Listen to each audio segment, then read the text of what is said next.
안녕하세요. 저 현대모비스 CSV 전략팀의 신창재 책임입니다.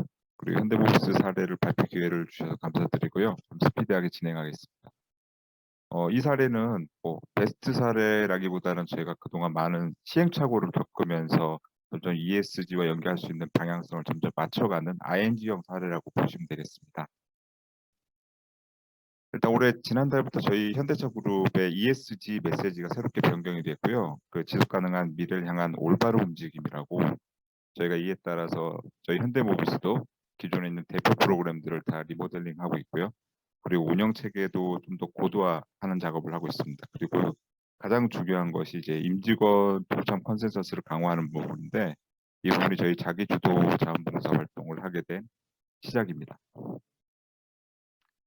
네, 현대모비스는 그동안 뭐 수십억에서 100억대까지 여러 가지 대규모의 그 자원을 투입해서 이런 6대 모브들을 운영을 하고 있었는데요.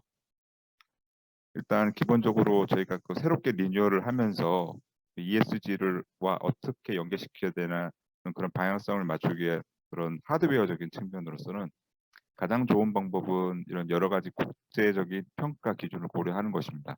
ISO 그리고 그 DJS 같은 그런 평가 기준들을 고려하면 되는데 이런 평가 기준의 핵심적인 키워드는 어떻게 접근하느냐, 그리고 지역 사회 공동체에 어떤 영향을 미칠 수 있느냐, 그리고 임직원들이랑 어떻게 참여시키고 소통하느냐, 그리고 투자적으로 얼마나 성과를 낼 수 있느냐, 그리고 어떻게 평가하느냐 이 부분들을 묻고 그리고 답을 내야 되는 것이 이제 국제평가의 기준입니다.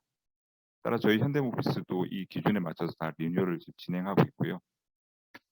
결정적으로 자기주도 자원봉사 활동을 시작하게 된 정말 진짜 원인은 사실 오른편 보시면 나 때는 말이야라고 이렇게 플랜카드 걸고 기부금을 전달하는 이런 형식이 뭐 저를 포함해서 그리고 저 위에 있는 분들의 뭐 대다수 인식이었습니다만 역시 블라인드의 위력은 좀 컸습니다. 그동안 이런 블라인드의 사원 대리급의 글이 올라왔었는데요.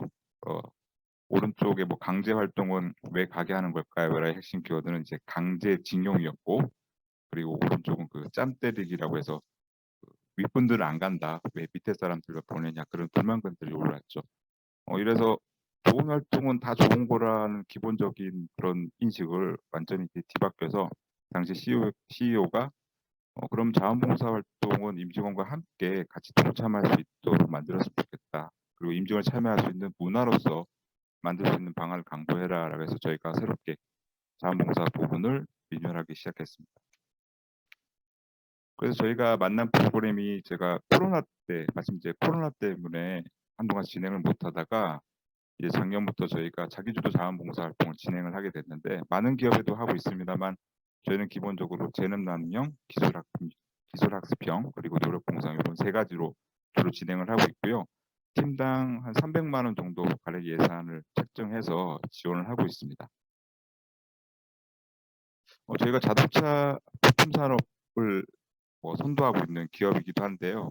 이런 자동차 산업을 하면 이제 공대, 기계 이런 느낌이 많이 드시겠지만 저희 6대 프로그램도 기존에는 저희 기업 역량을 사용하거나 그리고 저희랑 관련 있는 거 전략적 사회공헌이라는 이름하에 그런 사업들을 많이 했습니다. 그러나 자기주도 자원봉사 같은 경우는 이렇게 대관령 산속에 새집을 제작하고 설치하는 활동 그리고 생분해 빨대를 만들어서 배포하는 활동도 할 수 있었고요. 그리고 청소년 코딩이나 그리고 전문 기술을 활용한 PC 수리도 지원해 줄 수 있었습니다. 이런 활동이 또 가능할 수 있는 이유는 또 좋은 파트너를 또 만나야 되는데요. 우선 아무리 자기가 하고 싶은 활동을 신청을 하더라도 이걸 어떻게 해야 될지 누구랑 컨택을 해야 할지 잘 모르는 경우가 그리고 막연한 경우가 대부분입니다. 그래서 협력 파트너를 잘 만나게 되면 어떻게 누굴 얼마나 그리고 어떻게 컨택하고 어떤 일정을 진행할지를 도움을 받을 수 있기 때문에 이 부분에 대해서는 좀 전문가의 조력이 상당히 필요했었습니다. 그리고 저희가 임직원은 20팀 정도가 이제 운영이 되었고요. 저희 282명이 참여했는데 저희가 이 코로나 시국에 임직원 참여, 자원봉사 활동 참여 목표가 30% 정도, 그러니까 한 3천 명 정도를 목표를 잡고 있었는데 이 한 프로그램만 해도 벌써 목표량이 한 10% 정도를 운영할 수 있었습니다.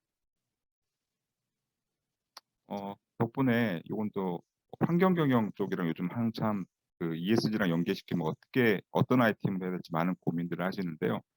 그동안 대부분 환경 경영을 하면은 주로 뭐 종이컵 아끼기 뭐 이런 것도 많이 하고 있고요. 그리고 한편으로 이제 나무만 심으러 다닌다. 요즘 한 1년 그 신문 기사들 보면 대부분 어디서 나무 심기 활동을 했다. 주로 이런 환경 경영이랑 많이 런칭을 시킵니다. 따라서 저희 현대모비스도 그런 쪽을 많이 고민을 해봤는데 사실 기존에 하는 활동 외에는 크게 벗어날 수가 없었던 것도 사실이었습니다. 다만 빨대, 생분해 빨대라는 저희 현대모비스랑 친숙하지 않는 아이템도 자기주도 자원봉사 활동에는 얼마든지 할 수 있는 그런 활동이었습니다. 그 마이크 조금 더 멀리 해주시면 좋을 것 같고요. 이제 아, 1분 남았습니다. 네. 네. 덕분에 뭐 유기견 수제 간식이라든지 뭐 그런 청소년 교육 그리고 영유아 의료 수집 같은 그런 전 현대모비스랑은 전혀 상관없을 것 같은 그런 활동도 자유롭게 할 수 있는데 이런 활동은 결과론적으로 임직원들이 만족하는 결과로 이어졌고요. 즉 한 번 안 해본 사람이 있지만 다시 해보고 싶다. 한 번만 해본 사람 없다라는 일반적인 말도 적용될 수 있을 정도로 제 참여의 선순환 효과를 가져오고 있습니다. 결국은 이제 어떤 임직원들에 대해서 참여를 하려면 인센티브도 어느 정도 지워져야 되고요. 그리고 의사결정도 임직원 스스로가 결정적으로 주도적으로 할 수 있는 그런 구조로 지원을 줘야지 가능했었습니다. 그리고 마지막 사례인데 이미 한 일반적인 기업들 중에 큰 기업들 중에서 한 10개 이상, 한 15개 정도 기업은 이 체계도 가지고 있을 것 같은데 기업에서 가장 중요한 거는 이사회 정기 보고가 아닐까 싶습니다. 저희 ESG 쪽 그리고 사회공헌 활동 실적 같은 경우는 이사회 내에 그리고 분기별로 해당되는 실적에 대해서 꼭꼭 보고하고 피드백 받는 그런 프로세스를 가지고 있습니다. 그리고 앞으로는 저희가 좀 그간 이제 경영층에 대한 인식도 좀 바꿀 필요가 있고요. 임직원에 대한 인식도 바꿀 필요가 있는데 그 기초적인 거는 우리가 하는 활동에 대해서 어떻게 평가를 하는 것인데요. 숫자로 평가되지 않는 거는 결국 가치를 더 부여하고 재추진의 원동력을 좀 얻기 힘든 것 같습니다. 그래서 저희는 그동안 1년짜리 비용과 홍보 측면에서 성과 평가를 해왔다면 앞으로는 좀 투자와 자산 가치에 대한 그런 평가로 모델을 좀 전환하고 있습니다. 뭐 궁금하신 부분은 이따 토론 시간에 또 질문이나 그 해주시고요. 이상 현대보이스 발표를 마치겠습니다. 감사합니다.